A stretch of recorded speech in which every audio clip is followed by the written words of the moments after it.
अस्सलाम वालेकुम रहमतुल्लाहि व बरकातुहू। अशहदु अल्ला इलाहा इल्लल्लाह वहदहू ला शरीका लह व अशहदु अन्ना मुहम्मदन अब्दुहु व रसूलुहु। अम्मा बअदु फ़अऊज़ु बिल्लाहि मिनश शैतानिर रजीम। बिस्मिल्लाहिर रहमानिर रहीम। By the grace and mercy of Allah the Almighty, from today onwards, alhamdulillah, thumma alhamdulillah, the blessed month of Ramadan has begun. Allah Ta'ala के फजल और करम से आज यहाँ पे अमेरिका में मिशिगन में रमज़ान की पहली तारीख़ है और इस दर्स के साथ रमज़ान में जो एक दुरूस का सिलसिला होता है वो शुरू हो गया है। मैं इंशाअल्लाह ताला क्योंकि यहाँ पे अक्सर बैठने वाले जो दोस्त अहबाब हैं वो अंग्रेज़ी समझते हैं, लिहाजा मैं अपने दर्स का जो मोड रखूँगा, मीडियम रखूँगा, वो प्राइमरीली अंग्रेज़ी होगा और बीच में कुछ साथ साथ उर्दू में बयान करता चला जाऊँगा ताकि वो दोस्त अहबाब जो सिर्फ़ उर्दू समझते हैं उनके लिए भी कुछ ना कुछ मवाद जो है वो दर्स में इस तरह से आ जाए। The primary mode of my दर्स इंशाअल्लाह ताला is going to be in English, since majority of the people sitting here understand English. And I'll try to include some Urdu portions here and there so that those who only understand Urdu, they can also benefit from this series of lectures during this blessed month of Ramadan, inshallah ta'ala. أعوذ بالله من الشيطان الرجيم بسم الله الرحمن الرحيم يسبح لله ما في السماوات وما في الأرض وما في الأرض الملك القدوس العزيز الحكيم هو الذي بعث في الأميين رسولا منهم يتلو عليهم آياته ويزكيهم ويعلمهم الكتاب والحكمة وإن كانوا من قبل لفي ضلال مبين وآخرين منهم لما يلحقوا بهم وهو العزيز الحكيم ذلك فضل الله يؤتيه من يشاء والله ذو الفضل العظيم. The verses that I have just recited before you are the first, I believe, 5 verses of Surah Al-Jumu'ah. These verses within them contain a certain prophecy that deals with an individual who will come representing Rasulullah sallallahu alaihi wasallam at a certain point in history. When these verses were revealed to Rasulullah sallallahu alaihi wasallam, by the way, the translation of these verses is that I'll give you the summarized version of the translation of these verses. Allah the Almighty says that it is Allah who has raised Holy Prophet Muhammad sallallahu alaihi wasallam as a messenger of his among the unlettered and uneducated people of Arabia. And then his task, meaning the task, the responsibilities of Rasulullah sallallahu alaihi wasallam are mentioned, which is 4 things that Allah Ta'ala states in these verses. And then Allah the Almighty says that Holy Prophet sallallahu alaihi wasallam is sent to another group of people, that he is being sent towards another group of people who hasn't met the first one. In other words, Rasulullah sallallahu alaihi wasallam is a messenger for 2 groups of people. One group is that group that witnessed his advent, the Sahaba, Ridwanullah alayhim ajmain. And then another group of people which hasn't met the first group of people, another group of people that hasn't met the Sahaba yet. So naturally, when these verses were revealed, there were, Sahaba that were sitting in the company of Rasulullah sallallahu alaihi wasallam in Masjid al-Nabi, and they had this question in their mind that 2 times it's mentioned that Rasulullah sallallahu alaihi wasallam is being sent. They understood that the first group of people refers to them, the Sahaba. Who is the second group of people that Rasulullah sallallahu alaihi wasallam is going to be sent towards? Hazrat Abu Huraira radiyallahu ta'ala anhu, the companion who has narrated the most number of ahadith, is the one who posed this question in front of Rasulullah sallallahu alaihi wasallam. He says, "Man hum ya Rasulullah?" Who is this group of people? He asked this question once. Holy Prophet sallallahu alaihi wasallam did not respond. He asked again silence. 3rd time, and Holy Prophet sallallahu alaihi wasallam remained quiet. So after the 3rd time, Rasulullah sallallahu alaihi wasallam then responded. It was his practice that if he didn't know the answer to certain something, he would just remain quiet. Or he will just say, Allahu Alam, Allah knows best. So, when this thing happened 3 times, and then Holy Prophet responded, it meant that Rasulullah was waiting for guidance from Allah to come in this matter. The guidance be revealed to him and then he would answer. And this wasn't the first time that it was happening. It had happened before, whereby Rasulullah was posed a question and he remained quiet until Allah revealed to him. So in this case, same thing happened. Holy Prophet after the 3rd try, when this question was posed before him, then he responded, which meant that now the wahi from Allah has come. Now look at the answer that Holy Prophet gave. The question was, who is the second group of people that you will be going towards? Instead of saying which group of people they would be, he placed his right hand on the shoulder of the companion that was sitting next to him, who happened to be Hazrat Salman Farsi radiyallahu ta'ala, the non-Arab Sahabi, the Persian Sahabi who was sitting over there. So he placed his right hand on his shoulder and he said, لو كان الإيمان معلقا عند ثريا لنا له رجل أو رجال من هؤلاء.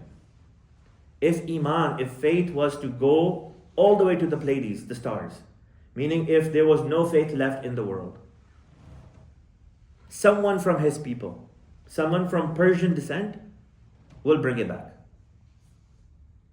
This is strange. The question was, who is the second group of people that you're going to go towards?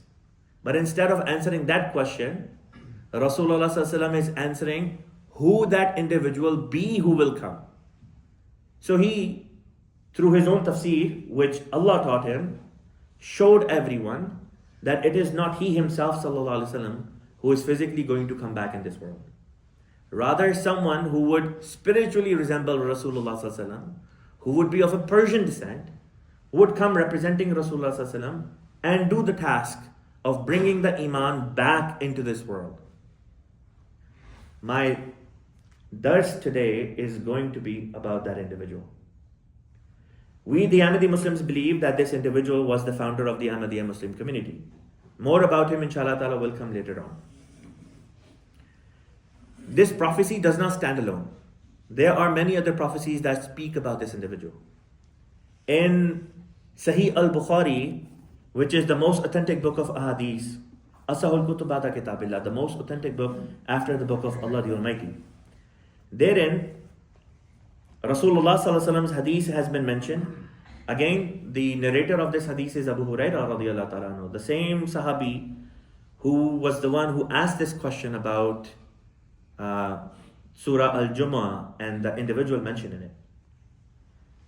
He narrates, Qala Rasulullah, Holy Prophet stated, Kaifa antum, idha nazala ibn Maryam fikum wa imamukum minkum. He was addressing his companions, and by addressing them directly, he said, Kaifa antum, what will be your condition? Idha nazala ibn Maryam fikum, when the son of Mary will descend among you, wa imamukum minkum. Wow here is wow haliya, which means in a state or while. So I can translate this hadith as, O Muslims, what would be your condition when the son of Mary will descend among you and he will be your imam from among you. And he will be your imam from among you. This hadith is very interesting. In this hadith, Rasulullah is mentioning about a messianic figure. Ibn Maryam, son of Mary, will come. The first hadith that I quoted stated somebody from Persia or Persian descent will be the individual. Here Rasulullah is talking about Ibn Maryam, Jesus, son of Mary. But we know for a fact that Jesus, son of Mary, was not of Persian descent. He was born in what we now call the present day Palestine. He was not a Persian. So, how do we reconcile this dilemma? The easy solution is, if you look at the hadith also says, Wa imamukum minkum. This Messiah, this Ibn Maryam, is going to be from among you. In other words, Rasulullah said, this coming Messiah will be from among you, O Muslims. Which means this was going to be a Muslim Messiah. Some people say, well, this is more of a stretch. They say, what you're saying is more of a stretch.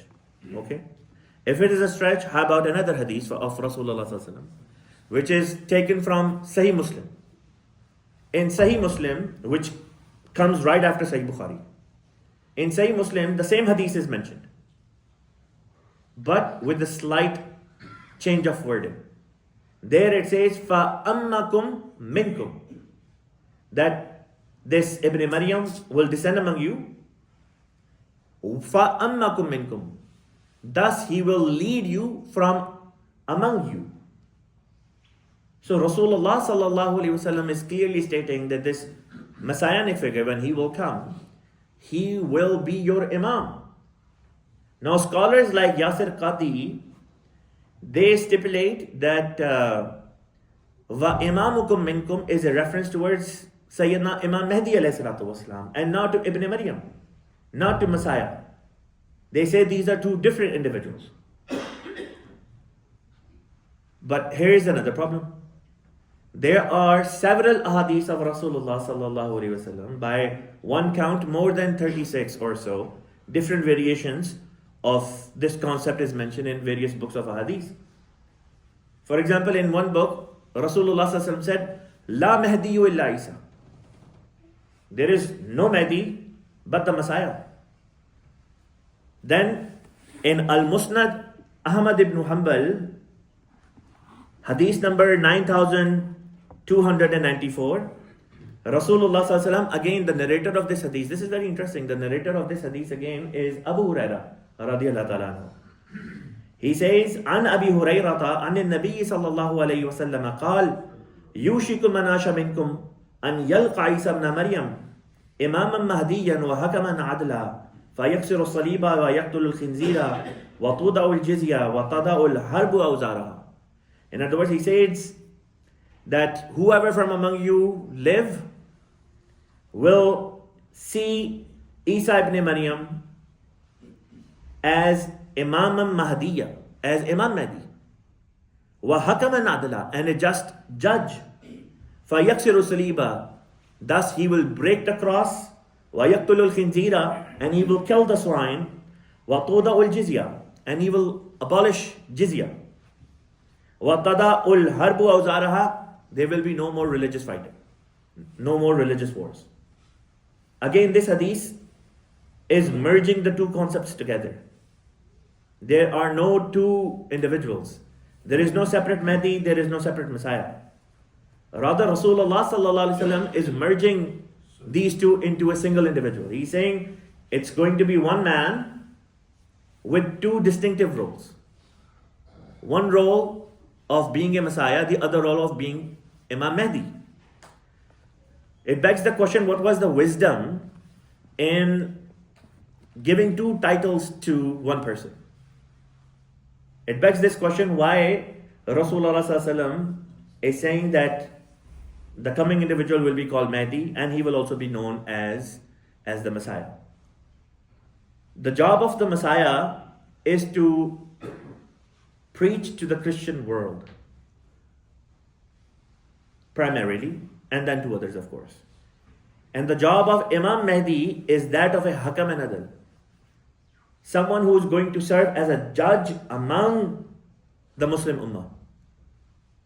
The Muslim Ummah would be divided into different groups, into different sects, as is mentioned in Mishkat. Mishkat is another book of hadith where Rasulullah sallallahu alaihi wasallam mentioned that the Jewish people became divided into 72 sects. My people will go one step further. They will become divided into 73 sects. And then he said 72 of them, which is majority, will be going towards fire. And one of them will be on the right path. So naturally the question came up, the one of the companions asked this question, Ya Rasulullah, how do we know who this 73rd sect is going to be? How would we know? So he mentioned a few things. He said, Ma ana alayhi wa ashabi. They will be treated the way me and my companions are treated. This is one way of translating this phrase. Holy Prophet ﷺ and his companions were persecuted for reciting the kalma. They were told not to say La ilaha illallah Muhammadur Rasulullah. Hazrat Bilal radiyallahu ta'ala anhu was heavily persecuted because he would not give up saying Allah is one. So, if you study the history of Islam, you see that garbage was thrown at Rasulullah sallallahu alaihi wasallam. He was physically hurt. We all know what happened in Taif. We all know how people would throw garbage, the rubbish from their homes, into the veranda of the house of Hazrat Abu Bakr radiyallahu ta'ala. How the properties of Muslims at the time of Rasulullah sallallahu alaihi wasallam during the persecution years was looted by the Quraysh and the likes thereof. And we see all of that happening in this day and age with Ahmadis. Down to the T. We see all those things happening. So this is one understanding of Ma ana alayhi wa ashabi. The other understanding is that Ma ana alayhi wa ashabi means the aqidah that I have and the aqidah that my companions have. Ma ana alayhi wa ashabi. Whatever was the aqidah of Rasulullah sallallahu alayhi wasallam and that of his companions would be the aqidah of this Jamaat. So it's very simple. There are 73 groups of people. All of them are claiming that they are that true representation of Islam. Right? So the easiest metric by which one can judge which of them is true in their claim is establish what it is that Rasulullah sallallahu alaihi wasallam believed and practiced, what it is that his Khulafa Rashidun, his Sahaba believed in and practiced. And then just see which of these groups is actually following it. Rasulullah sallallahu alaihi wasallam believed that Sayyidina Isa alayhi salatu wasalam has passed away. There are 30 verses in the Holy Quran that prove this, beyond a shadow of doubt. Several Sahih ahadith of Rasulullah sallallahu alaihi wasallam claim the exact same thing. Isa ibn Maryam died long time ago. In Sahih al-Bukhari, there is a hadith where Rasulullah sallallahu alaihi wasallam said that on the day of judgment, I would see some of my people will be taken towards hell. So I would ask Allah, Usayhabi, oh Allah, these are my followers, these are my people. Why are they being taken towards hell? So Allah would say to Rasulullah sallallahu alaihi wasallam that you have no knowledge what they did. Mundu faraktahum. When you left these people, they did something wrong. You don't have the knowledge of it, what they did wrong. Because what? Mundu faraktahum. You left them. How did Rasulullah sallallahu alaihi wasallam leave these people? He died. He passed away. So, upon hearing this, Rasulullah sallallahu alaihi wasallam says in this hadith that he would say in front of Allah the Almighty what Isa alayhi salatu wasalam said in Surah Al-Ma'idah verses 117-118. فَلَمَّا تَوَفَّيْتَنِي كُنْتَ أَنْتَ رَقِيبَ عَلَيْهِمْ. As long as I was alive among my people, I knew what they were doing. I was a watcher over them, I was a guardian over them. But when you caused me to die, afterwards I had no knowledge what these people did. Rasulullah sallallahu alaihi wasallam is quoting Isa alayhi salam. And the statement of Isa alayhi salam is mentioned in Surah Ma'idah verses 117-118. So Rasulullah sallallahu alaihi wasallam believed Isa alayhi salam has died. There are several other hadiths that prove this. In one hadith, Rasulullah sallallahu alaihi wasallam has stated, if Musa and Isa were alive today, they would have no other way but to follow me. What does it mean if they were alive today? It means that on that day when Rasulullah sallallahu alaihi wasallam was making this statement, both of those prophets were not alive. So we established this one point. Now, look at what the Sahaba believed. When Holy Prophet sallallahu alaihi wasallam passed away, Hazrat Umar radhiyallahu ta'ala anhu had a sword in his hand, saying, anyone who says Rasulullah sallallahu alaihi wasallam has died, I'm going to chop off his neck. So Hazrat Abu Bakr Siddiq radhiyallahu ta'ala anhu comes and tells Umar radhiyallahu ta'ala anhu, sit down. He doesn't listen to him. So what does he do? What did he do? Hazrat Abu Bakr Siddiq radhiyallahu ta'ala anhu then started speaking to the Sahaba that were there. He said, anyone who worships Muhammad sallallahu alaihi wasallam, know that he has died. वो जो मोहम्मद मुस्तफ़ा सल्लल्लाहु अलैहि वसल्लम की प्रस्तिश करता है, इबादत करता है, जान ले कि वो वफात पा चुके हैं. اور وہ جو خدائے واحد کی عبادت کرتا ہے جان لے کہ خدا زندہ ہے اور اس پہ موت نہیں آتی. He who worships Muhammad know that Muhammad sallallahu alaihi wasallam has passed away, and he who worships and believes in Allah know that Allah is alive and he does not die. And then he recited that famous verse of the Holy Quran. A'udhu billahi minash shaitanir rajim. Wama Muhammadun illa rasul qad khalat min qabli rusul. What is Muhammad sallallahu alaihi wasallam but a messenger of God? Qad khalat min qabli rusul. All the messengers before him have passed away. All the messengers before him have passed away. Similar verse was also revealed about Isa alayhi salam in the Holy Quran. Mal Masihu ibn Maryama illa rasul qad khalat min qabli rusul. Proving beyond a shadow of doubt that Isa alayhi salam has passed away, and just like him, Rasulullah sallallahu alaihi wasallam passed away. This was the Aqidah of Holy Prophet sallallahu alaihi wasallam, and this was the Aqidah that Sahaba had. This was the first instance where the first consensus took place among the Sahaba. The first consensus was Holy Prophet sallallahu alaihi wasallam has died, like every prophet that came before him. If Isa alayhi salam was alive, this was a moment for them to stand up and say, what are you talking about? Isa alayhi salam is alive. He's the exception to the rule. None of them said this. They all agreed with this. The other Aqidah that Rasulullah sallallahu alaihi wasallam had was that Allah Ta'ala speaks. And the same belief was held by Sahaba. So I can go on and on and on into much detail about the aqaid of Rasulullah sallallahu alaihi wasallam. Quran is the living testament. Pick up the Quran and see what Quran says. Quran says Allah does not stop talking. Allah continues to speak until the day of judgment. And even on the day of judgment, then another manifestation of God will begin from there onwards, where He will speak to those whom He is well pleased with. But Allah says He speaks in this very life as well with people. He doesn't say, I will only speak to people until Rasulullah sallallahu alaihi wasallam is alive. When he dies, then I will stop not just talking to him because he has died, but I will also stop talking to everybody else. Not a single verse in the Holy Quran exists that says this. Scholars of Islam like Maulana Javed Ahmad Ghamidi Sahib, they want us to believe that Allah Ta'ala doesn't speak. That Allah Ta'ala doesn't speak anymore. And for this, they cannot quote a single verse of the Holy Quran that says the door of Wahi is now shut. Not a single verse. Isn't that interesting? If this was the Aqidah of the early Muslims, namely Holy Prophet ﷺ and the Sahaba, surely this would have been recorded in the Holy Quran.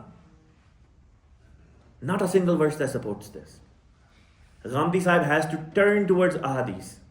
But then when you turn towards ahadith, you have ahadith that also say that there will be wahi. Sahih Muslim is one book that I can quote at the top of my head. Rasulullah sallallahu alaihi wasallam mentioned in the latter days, Messiah will come, the second Messiah, right? And in that hadith, Rasulullah sallallahu alaihi wasallam said, Allah will send wahi towards Isa, or this Messiah. Allah will send wahi towards him. Again, if the door of revelation is shut, Quran doesn't mention it. And I just gave you one reference from hadith that prove that the door of wahi is not completely shut. There are many other ways to look at the Aqidah of Rasulullah sallallahu alaihi wasallam and to establish the fact that what it is that he believed in and his companions believed in. And among the 73 claimants towards true representation of Islam. All 73 groups are saying they are the true representation of Islam. Look at which group believes these things. And when you start to filter out the ones that don't believe in these things, you'll come to the conclusion that there is one group that believes in this. But there is another sign. Rasulullah sallallahu alaihi wasallam then stated, Allah, beware. Wahiyal Jama'a. This 73rd group is not going to be like the rest of the other groups which are there. This 73rd is not going to be like the 72 groups. He said, be aware. He said, Allah wahiyal Jama'a. It will be a Jamaat. Now, it is interesting that the name of the Ahmadiyya Muslim community is Jamaat-e Ahmadiyya. The name Jamaat is in our title. But what's the significance of the word Jamaat? I've given this example before that you come to the masjid and you see 100 people praying. Out of those 100 people, 97 people are doing their own thing. They're individually praying. आप मस्जिद में दाखिल होते हैं और आपको दिखाई देता है कि जी 100 लोग हैं, 97 लोग जो हैं, 97 को 97 ही कहते हैं ना, 97 लोग जो हैं वो अपनी अपनी फर्जन नमाज पढ़े हैं. 3 लोग इकट्ठे होकर नमाज पढ़े हैं, उनमें से 2 पीछे खड़े हैं, 1 आगे खड़ा है इमाम की हैसियत में. जमात किसको कहेंगे? क्यों 3 वालों को क्यों जमात कहेंगे? इमाम, वो एक इमाम के पीछे खड़े हैं. फर्क किस चीज ने डाला? इमाम ने. बाल्फाज दीगर रसूल पाक सल्लल्लाहु अलैहि वसल्लम ये फरमा रहे हैं कि जो जमात होगी उसका एक इमाम होगा. In other words, the Rasulullah sallallahu alaihi wasallam is saying that the group which will be called a Jamaat, they will be called Jamaat because they will have a leader, an Imam. The example I've given is that you enter the masjid, you see 100 people, 97 of them are praying on their own. The 3 people are praying in one corner together. One of them is leading them, the other 2 are behind him. So, which will be called a Jamaat? The group of 3 people. The reason they're called Jamaat is because they have an Imam and they are being led by the Imam. What made the difference? Presence of the Imam. Which of these 73 groups has an Imam? That they're united. That they're united behind. Jamaat Ahmadiyya has a Khalifa, and every person who considers himself to be an Ahmadi Muslim is united behind this Imam. We call our Imam Khalifa. We call our Imam Khalifa. Interestingly enough, this is exactly what is mentioned in Surah An-Nur verse 56, that Allah will establish Khilafat among the Mu'mineen. Similarly, in various ahadith of Rasulullah sallallahu alaihi wasallam, it is mentioned that Khilafat ala minhaj nubuwwah will once again be re-established. The link that got broken when Hazrat Ali radiyallahu ta'ala anhu was martyred. After a long period of hiatus, after a long gap of 1,000+ years, it will be re-established. And Khilafat ala minhaj nubuwwah will once again be re-established. Jamaat Ahmadiyya claims we have a Khalifa. Everything is checking off. If you have a list of things based on the prophecies of Quran and Ahadith, everything seems to be checking off pretty nicely. Now one question comes to mind. When will all of this take place? When will all of this take place? Anyone can say, well, it may happen 3,000 years later or 2,000 years later. Is there any prediction based on Quran and Ahadith of Rasulullah sallallahu alaihi wasallam and the divines within the Muslim Ummah? And the answer is yes. Clear-cut answer is yes. There is a hadith of Rasulullah sallallahu alaihi wasallam where he stated that a time will come upon Islam when Muslims in their spiritual growth will decline rapidly and in a very bad way. Ulama'uhum sharru man tahta adimi sama. Their scholars will be the worst under the sky. Minhum takhrujul fitnatu wa fihim ta'ud. Many fitan will come from among them and go back into them. Masajiduhum amiratun. Their masajid would be filled with people. Wa hiya kharabun min al-huda. But void of any true guidance. He said those people will recite Quran beautifully, but it wouldn't go beyond their throats. When these people will go to their scholars asking for fatwa, they will find their scholars resembling swines and monkeys. Such scholars will give them fatwa which will be based on ignorance. They will be misguided themselves and then in turn mislead others as well. You know the kind of discussions happening in the Sunni or the Shia circles these days? You'll be amazed at the kind of things, the fatwa that these guys are discussing in their masajid. it boggles my mind when I see videos of what's happening in their madaris. The spiritual state of so-called Islamic clergy. You'll be surprised. Children are being molested in masajid. And when such individuals, horrendous individuals are caught, other scholars come to their defense. Not only they are misguided, they're misguiding others. So, when all of these things will be happening, when will these signs appear? So Rasulullah sallallahu alaihi wasallam stated that the first 3 centuries of Islam are protected. Protected in the sense that he said, Khairul Kuruni Karni, Thumma Ladina Yalonahum, Thumma Ladina Yalonahum. Best century is the one that I'm part of. Then the one which is next to it, then the one which is next to it. He said, I am not an individual whose spiritual light will disappear from earth as soon as I pass away. It will remain in this world for a long time. And that's when he mentioned these words. So the first 3 centuries had the nur of Rasulullah sallallahu alaihi wasallam. So there was no, so the guidance or the teachings of Islam in that sense were protected. And then a 1,000-year period began where the decline began.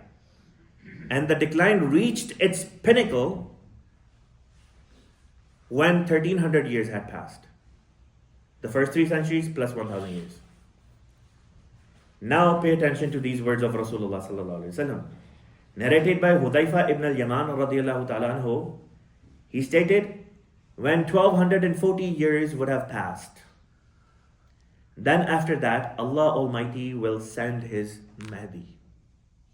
So, 1,240 years after Hijrah, Islamic calendar we're talking about, after this, the Mahdi will appear, or the signs of the Mahdi will start to appear. This is interesting. References are Najm al-Saqib part 2, volume 2, or part 2, page 209. Many scholars have commented on this hadith, validating its authenticity. Then there is a hadith in the Shia circles which states the sun will rise from the west when 1,300 years would pass from this day. The first one stated 1240. The Shia hadith is saying 1,300. This is to give you the era, roughly the era in which these different schools of thought were expecting the Mahdi to appear. Abu Qatada Ansari radiyallahu ta'ala anhu has narrated, Rasulullah sallallahu alaihi wasallam said, the signs of the emergence of Imam Mahdi will begin after the 200 years. So after once the first 1,000 has passed, which is considered, Fajr Awaj, then 250 years later, again, the figure 1250 is being repeated here. Famous Muhaddis Allama Ali Al-Qari, I have this book in my office. Allama Ali Al-Qari rahmatullah alayhi, commenting on this hadith stated, it is possible that the lam in Al-Miyatain on the 200, the word the in this hadith refers to the 200s after the first 1,000 years of Islam.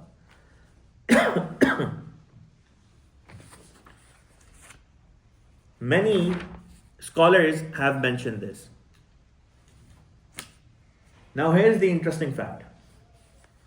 It's not just Islamic literature that mention the coming of a messianic figure. The Hindu scriptures mention the return of Lord Krishna. Krishna, we believe him to be a prophet sent towards the Hindu nation. There is a hadith of Rasulullah sallallahu alaihi wasallam in which he mentioned, Kana fil Hindi Nabiyya. Kana fil Hindi Nabiyya, that there was a prophet of God in Hind, in India. Lawnuhu aswad. His complexion was dark. Ismuhu kahna. His name or title was kahana or kahan. Krishan Kanhaiya. Kanhaiya is the word that Rasulullah Pak sallallahu alaihi wasallam is using in this hadith. So he is mentioned by Rasulullah sallallahu alaihi wasallam as a prophet of God. And Krishna alayhi salam, regarding him it was mentioned that he would come back. His second return will happen. the second advent of Krishna. Hindus are still waiting for this to happen. And in Hindu literature, it says when this second advent of Krishna will take place. It is supposed to take place in something called Kal Yuga, the Dark Ages. And this is what I found out about the Dark Ages.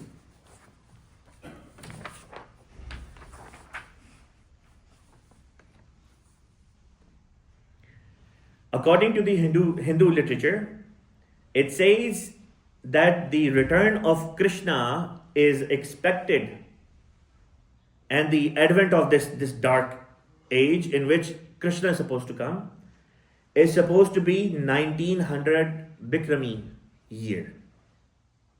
It's the Hindu calendar. Bikrami is the Hindu calendar. So when you translate the 1900 or convert the 1900 according to the Bikrami Hindu calendar into the Gregorian calendar,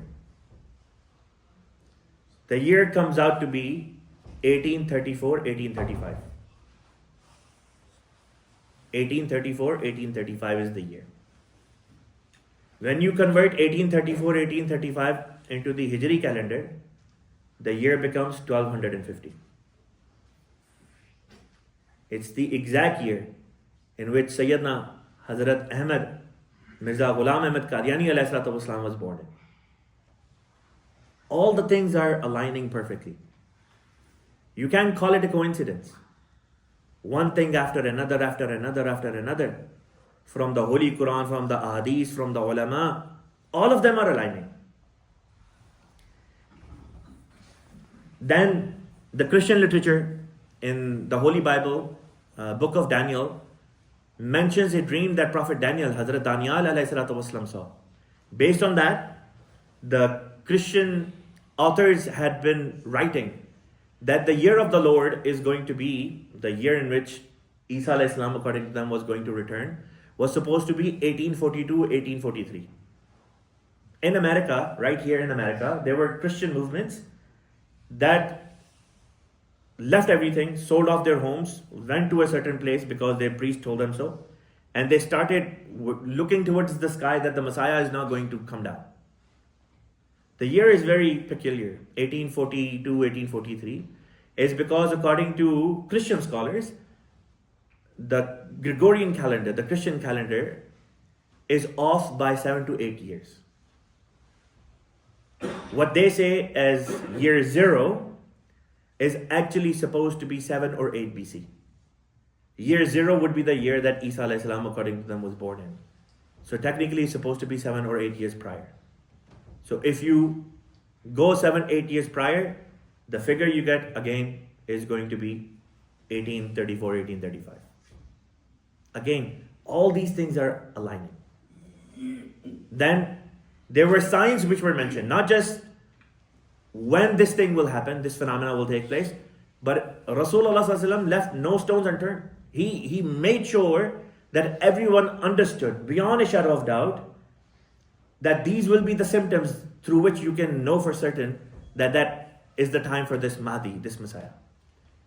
Some of the things he stated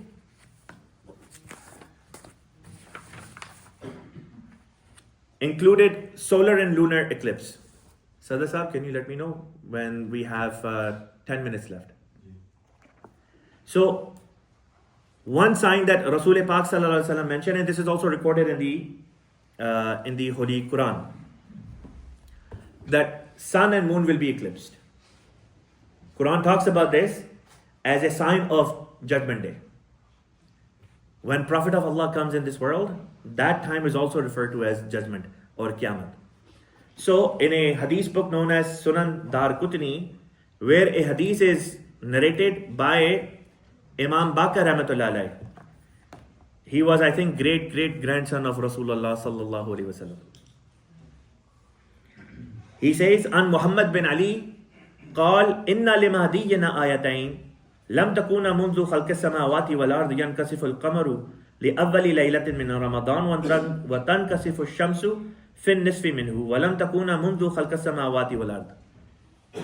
He is saying that for our Mahdi, think about these words, for our Mahdi, The words our show the utmost love and attachment to this individual. For our Mahdi, the signs are going to be two. And this sign has never been shown before since the creation of the cosmos. The heavens and the earth. The sign is that the moon will be eclipsed on the first night of Ramadan that it is supposed to eclipse on. Not the first of Ramadan, but in the month of Ramadan, the first night that moon can be eclipsed. Moon can only be eclipsed. The word Qamar is used. Qamar doesn't refer to the crescent moon, Hilal. It doesn't refer to Hilal. Qamar means full moon. So Rasul Pak is saying that there are 3 days in which, by the way, scientifically speaking, that the moon can be eclipsed. The 13th of the month, 14th of the month, or 15th of the lunar calendar. These are the only 3 days. So Rasulullah is saying in the month of Ramadan, on the first night, that moon can be eclipsed, which is 13th of Ramadan. Moon is going to be eclipsed. وَتَنْكَسِفُ الشَّمْسُ فِي النِّصْفِ مِنْهُ. And sun will be eclipsed on the middle day when sun can be eclipsed in the month of Ramadan. And the days, I think, are 26, 27, 28. Something like that. Exactly. यही है ना 26, 27, 28. 27, 28, 29. 27, 28, 29. So in the middle day is when it is going to happen. Now, at the time of Masih Maud ﷺ, this is exactly what happened. In 1894, this sign, when promised Messiah in 1890 claimed to be the Messiah, and then 1891 he said that he is the Mahdi. Scholars started saying, well, if you are the Mahdi, this is a sign for the emergence of Imam Mahdi. How come this sign hasn't been shown? Now, obviously, no man can produce a sign in the skies. And they knew this. No man can produce this sign in the sky. So Masih Maud prayed, and of course Allah Ta'ala showed this sign. In 1894, the eastern part of the world saw this sign. The sign was repeated the next year, the following year in 1895, and the entire Western Hemisphere witnessed this sign. So the sign was shown twice. 1894 in the east, 1895 in the west. Twice in the month of Ramadan. So some people started saying, well, what's the big deal? Lunar and solar eclipses have happened in the month of Ramadan on these dates before as well. And after the time of promised Messiah, they have happened again.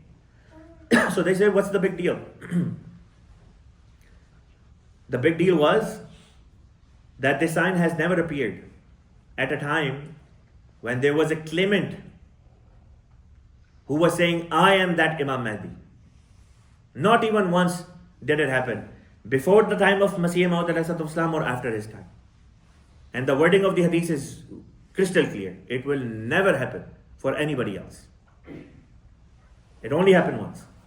So, Hazrat Masih Maud himself has stated in his book, Nurul Haq, on page number 21, Nurul Haq, volume 2 or part 2. He writes, and I quote, क्या तुम इसकी नज़ीर पहले ज़मानों में से किसी ज़माने में पेश कर सकते हो? क्या तुम किसी किताब में ये पढ़ते हो कि किसी शख्स ने ये दावा किया कि मैं खुदा ताला की तरफ से हूँ और फिर उसके ज़माने में रमज़ान में चाँद और सूरज का ग्रहण हुआ? अगर पहचानते हो तो बयान करो और तुम्हें 1000 रुपये इनाम मिलेगा अगर ऐसा कर दिखाओ। बस साबित करो और ये इनाम ले लो और मैं खुदा ताला को अपने इस अहद पर गवाह ठहराता हूँ और तुम भी गवाह रहो। He says, show me even one example from the history, if you can find any, where somebody claimed to be Imam Mahdi, and in his time, when he had made this claim, this sign was shown by Allah the Almighty. He said, this is the only time that this is going to appear, and has appeared in my time. It's not going to appear again for anybody else. Then another sign which was mentioned was that there will be plagues. Quran speaks of it, Hadith speaks of it, Bible speaks of it.